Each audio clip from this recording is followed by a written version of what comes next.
Hello everybody, it's Peter with an I, S-T-A-W-A-R-T. Welcome to segment 10 of, I don't know, The Dark Tower, I guess? As part of the intro to segment 9, I talked about how cool it would be if you did your own audio project. Wouldn't it be cooler still if you included music to your audio project? Well, you know, in my other YouTube project, the PIRSViola series, I show you how to play the saxophone. Check out the first one at PIRSViola-1-10. The fact that Frank could live in the guest house for free wasn't even a consideration. It was like saying, but Ted Bundy sure was a sharp dresser.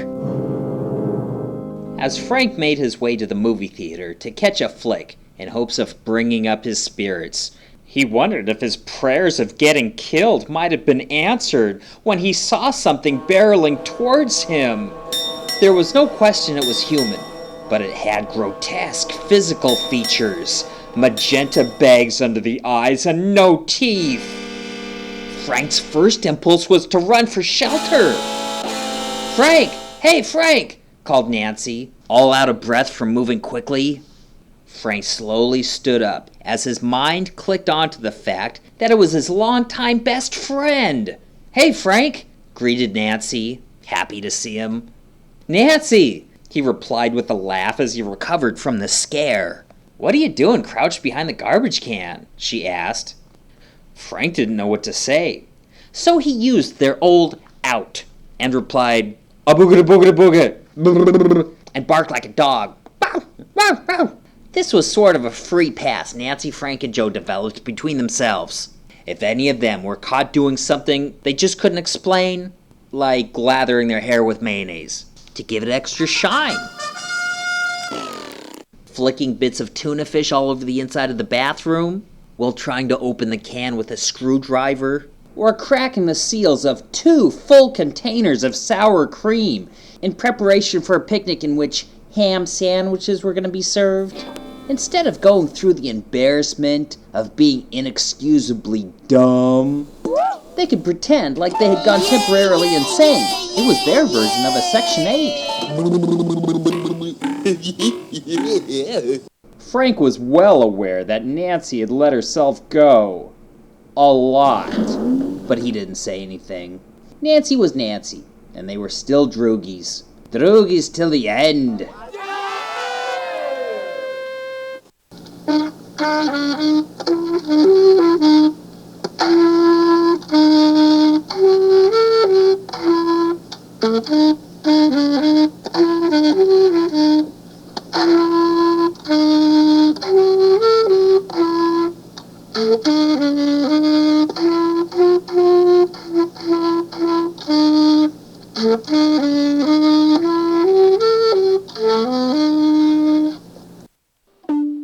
Chapter 10.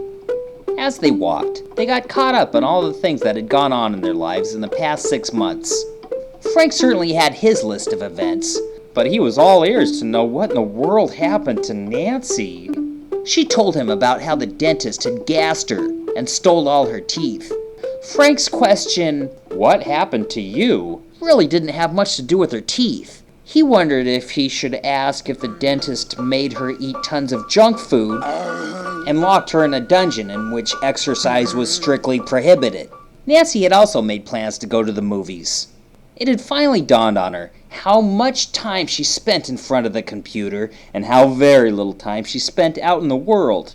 Her work was important to her, but she had forgotten that other things in life are important too. Like Frank, she chose not to go inside the mall to get to the cinema.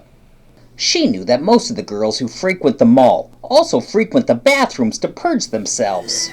After going crazy and wolfing down an entire breath mint, television stations over in Mahuba have commercials showing girls at that mall who starve themselves, while a weepy narrator says that, "For a few cents a day, these skinny white bitches can get help.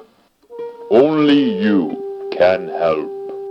Not eating anything is unhealthy, but if the girls at the mall are going to eat a breath mint for its valuable nutrients their bodies need, Their usual routine is to cut it up into little pieces, nibble at a shard, and sit there looking disgusted at the rest, persevering the guilt. Such girls aren't known for their sparkling personalities.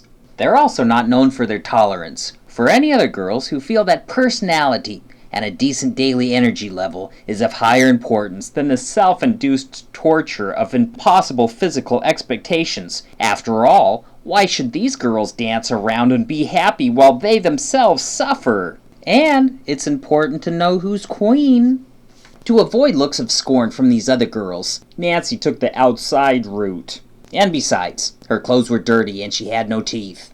Quick biographical note about Nancy. If you were to go back in time and say to her, in 5 years, you'll have no teeth and be built like a chimney, it would have been a horrifying piece of fiction and she wouldn't have believed it. But then again, if you were to say to her, Nancy, someday you'll be like 39 or 42, she would have been just as horrified, because that's like creepy old. That's like you got wrinkles in a mortgage. So being like 42 would be the equivalent of looking like Uncle Fester and having no teeth. And pause, push play. They were just passing by a restaurant located near the theater when they spotted Joe coming out with a group of people. "Hey, stick 'em up," Frank called from behind. Chauncey and Charles were slow to acknowledge that anything had been said, just in case it was somebody looking for a fight. Instead of being emasculated in front of the girls, they could just pretend like they hadn't heard anything. If Joe was by himself, he would have thrown up his hands immediately, or gone for his imaginary six-shooter. But he didn't want to look like a goober in front of his cool friends. Joe was pleased that the people he was with witnessed him being greeted by the general public. As Joe made his way over, he was so conscious that he was being watched from behind that he tried so hard on making every muscle in his body move in a cool way that his movements were stiff and he walked like he had a slight limp. He tried to control and restrain his body so much that he actually twitched a little. "Hey," Joe said in a cool voice, like he was the Fonz.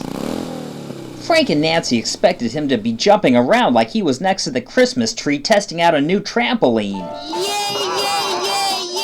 They figured that maybe he was sick or something. Susie Lee looked to Mona with a disgusted look on her face before turning her attention back to Nancy and the boy who would waste his time with such a girl. Her eyes widened and she quickly pulled Mona close to whisper in her ear when she saw Nancy's pearly white smile. Gone! Nancy knew what they were buzzing about, and she had to snort to herself. Nancy took an account of the months she had spent developing complex ideas never before seen by the human race. And here were these two girls, all nice and pretty. Oh, I know, right? Yeah, right. Whose reason for existence is to shop for clothes. Right. Nancy would be driven insane if she were to find out that, after extensive testing, Mona surpassed her in analytical intelligence, scholastic prowess, and in a lot of ways she was more creative. The reason Mona wasn't running out and inventing stuff was because she was overwhelmed by the mountains of learning offered by the great minds before her. Both of them would be shocked to learn that Frank, in certain ways, beat them both, and in time, he would. Joe talked to Nancy and Frank for a few moments. Fortunately, Joe hadn't seen Susie Lee wincing with disgust before he had a chance to say hello to his old friends. If he had, he would have been cursed with a natural reaction to be embarrassed by them, and, depending on how severe the embarrassment would be, he might not have said hello to them at all and pretended like he didn't know them. At which point, the remnants of his soul would pop free like a little shiny ring, hit the ground once before bouncing into the sewer grate to be lost. After they parted ways, Susie Lee wondered just how far she should push the thing about the other girl not having any teeth.